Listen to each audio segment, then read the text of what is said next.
1,00,000 மெழுகுவர்த்தி எரிஞ்சிட்டு இருந்தாலும் சரி, ஒரு சின்ன காற்று போதும் அந்த மெழுகுவர்த்தி எல்லாமே அணைஞ்சு போயிடும். இந்த மெழுகுவர்த்தி கதையை வச்சு தான் இன்றைக்கி நம்பிக்கை அப்படிங்கிற ஒரு விஷயத்தை பற்றி நம்ம பார்க்க போகிறோம். எப்படின்னா, ஒரு 4 மெழுகுவர்த்தி ஒரு சின்ன அறைக்குள்ளே அழகாக எரிஞ்சிட்ருக்குது. அப்போ பார்த்தா அந்த ஜன்னல் வழியாக ஒரு சின்னதாக ஒரு காற்றடிக்குது. அந்த காற்றை பார்த்த உடனே அமைதி அப்படிங்கிற முதல் மெழுகுவர்த்தி ஐயையோ காற்று வீசுதே அப்படின்னு பலவீனமாக சொல்லுது. உடனே அந்த மெழுகுவர்த்தி அணைஞ்சு போகுது. அன்பு அப்படிங்கிற அடுத்த மெழுகுவர்த்தி இந்த காற்றை பார்த்து போராடி அந்த அன்பு அப்படிங்கிற மெழுகுவர்த்தியும் அணைஞ்சு போயிடுது. அறிவு அப்படிங்கிற 3வது மெழுகுவர்த்தியும் அந்த காற்று கூட போராடி முடியலை, அந்த அறிவு அப்படிங்கிற மெழுகுவர்த்தியும் அணைஞ்சு போயிடுது. 4வது மெழுகுவர்த்தி மட்டும் சிறிது நேரம் அடித்த காற்றுக்கு போராடி அந்த மெழுகுவர்த்தி அணையாமல் தப்பிச்சிருது.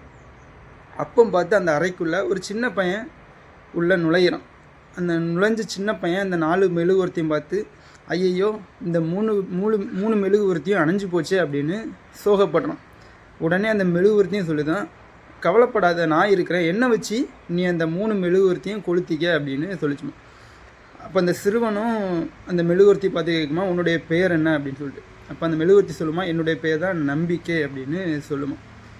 இந்த கதையை வச்சு நம்ம என்ன புரிஞ்சிக்கலாம் அப்படின்னா, சின்னதாக ஒரு பிரச்சனை வந்துச்சுன்னு வைங்களேன், நம்ம வாழ்க்கையில் மிகப்பெரிய சோகத்துக்கு நம்ம தள்ளப்பட்டுருவோம்.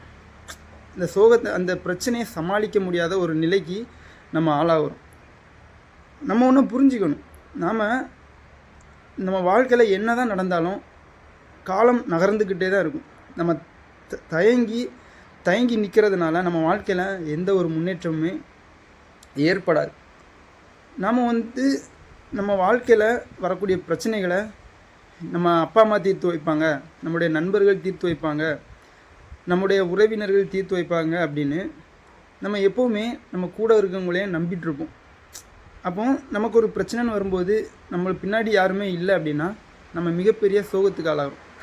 நம்ம ஒரே ஒரு விஷயம் தான் தெரிஞ்சுக்கணும், அந்த நம்பிக்கை அப்படிங்கிற மெழுகுவர்த்தி நம்ம உள்ளத்தில் இருக்கணும்.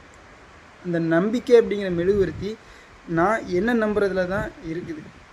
இந்த நம்பிக்கை அப்படிங்கிற மெழுகுவர்த்தி எனக்குள்ளே இருக்கிற வரைக்கும் என்னை விட்டு போன எல்லாமே என்னை தேடி வர்றதுக்கு 100% வாய்ப்பு இருக்குது. ஒரு மனிதன் தன்னை நம்பணும், அப்போதான் அவன் நினச்ச காரியங்கள் நடைபெறும்.